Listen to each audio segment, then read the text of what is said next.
12 বছর হয়ে গেছে আমি আমার বাবাকে খুঁজে পাচ্ছি না বা বাবা নেই। তো বাবা না থাকার যেই কষ্ট এটা হয়তো আমার থেকে ভালো আর কেউ জানে না। গুম বলতে বোঝানো হয় কোনো ব্যক্তিকে আইনগত বা নিয়মিত প্রক্রিয়া ছাড়া অজ্ঞাত স্থানে আটক বা নিখোঁজ করা। বাংলাদেশে গত 5 বছরে ঠিক কতজন মানুষ গুম হয়েছেন তার সঠিক কোনো পরিসংখ্যান নেই, কারণ মানবাধিকার সংগঠনগুলোর তথ্য মতে এই সংখ্যাটি বিভিন্ন রকম এবং সরকারিভাবে এর কোনো হিসাব নেই। তবে আইন ও সালিশ কেন্দ্র এর তথ্য মতে গত 17 বছরে গুমের শিকার হয়েছেন 629 জন এবং অধিকারের মতে গত 15 বছরে 7 শতাধিক মানুষ গুম হয়েছেন। সবচেয়ে বেশি গুমের ঘটনা ঘটেছে 2023 থেকে 2024 সালের মধ্যে।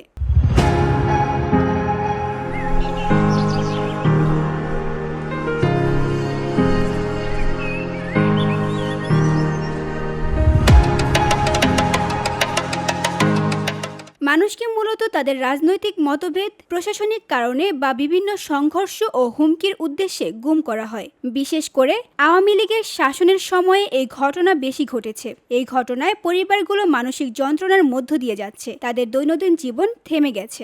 12 বছর হয়ে গেছে আমি আমার বাবাকে খুঁজে পাচ্ছি না বা বাবা নেই। তো বাবা না থাকার যেই কষ্ট এটা হয়তো আমার থেকে ভালো আর কেউ জানে না। মানে আমি না প্রতিটা মুহূর্তে আমার বাবাকে অনেক মিস করি। মনে হয় যে এখন যদি আমার বাবা আমার পাশে থাকতো তখন এখন আমার এগুলো সহ্য করতে হতো না। আমার বাবা আমাকে এভাবে এত মানুষের সামনে কান্না করতে দিত না। আমার বাবা আমাকে অনেক যত্ন করে আগলে রাখতো। ব্যবসার কাজে সে মালপত্র কেনার জন্য ঢাকায় আসছিল। তো ঢাকায় আসার পরে আমার বাবাকে তারা আরও 2 বন্ধু ছিল আমার বাবার সাথে। তো তখন আমার বাবাকে সহ তারা একটি হোটেলে বসে আর কি খাওয়া দাওয়া করছিল। তো তখন আমার বাবাকে কতজন 5-6 জন মানুষ এসে হাইয়েস মাইক্রোবাসে করে আমার বাবা সহ আরও 2 জনকে তুলে নিয়ে যায়। এরপর থেকে আমার বাবার আর কোনো খোঁজ পাওয়া যায়নি। অনেক পরিবারই গুম হওয়া ব্যক্তির সন্ধানে সরকারি ও সামাজিক সহায়তার জন্য আকুল। প্রিয়জন হারানো মানসিক চাপ শুধু পারিবারিক নয়, সামাজিকভাবেও গভীর প্রভাব ফেলে। গুম হওয়া ব্যক্তির পরিবারদের দাবি দ্রুত ও স্বচ্ছ অনুসন্ধান প্রক্রিয়া চালু করা হোক। 2011 সালে চট্টগ্রাম যাওয়ার পথে, কুমিল্লা যাওয়ার পথে চট্টগ্রামে গুমের শিকার হন।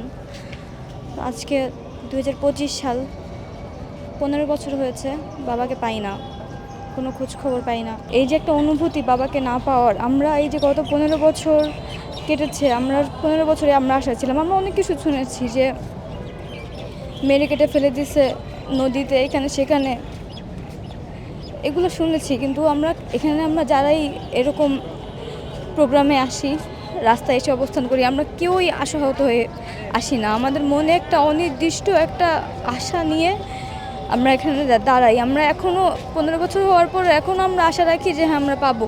আমার বাবা গুম হওয়ার পরে আমরা তো এই 12টা বছর রাস্তায় রাস্তায় ঘুরেছি। 12টা বছর আমি আমার বাবাকে খুঁজেছি। আমার বাবাকে খুঁজে পাওয়া তো অনেক দূরের কথা, আমি আমার বাবার সন্ধানটাও পাইনি।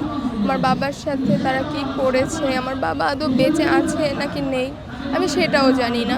আমার বাবা গুম হওয়ার পর আম্মু থানায় যায় মামলা করতে, কিন্তু তারা বলে এটা র্যাবের কেস, এখানে আমরা কোনো মামলা নিতে পারবো না। এই সকল পরিবারের দুঃখ কেবল তাদের নিজস্ব নয়, এটি আমাদের সমাজের জন্য একটি বড় চ্যালেঞ্জ। গুম হওয়া ব্যক্তির সংখ্যা এবং তাদের পরিবারের মানসিক যন্ত্রণার বিষয়টি দ্রুত সমাধানের জন্য প্রশাসনের সক্রিয় পদক্ষেপ এখন সময়ের দাবি। গুম হওয়া ব্যক্তিদের পরিবারগুলো এখনও প্রতিদিন অপেক্ষা করছে তাদের প্রিয়জন ফিরে আসার জন্য। শান্তি ও নিরাপত্তা নিশ্চিত করা না হলে এ ঘটনা সমাজে আরও বিভ্রান্তি এবং ভয় তৈরি করবে।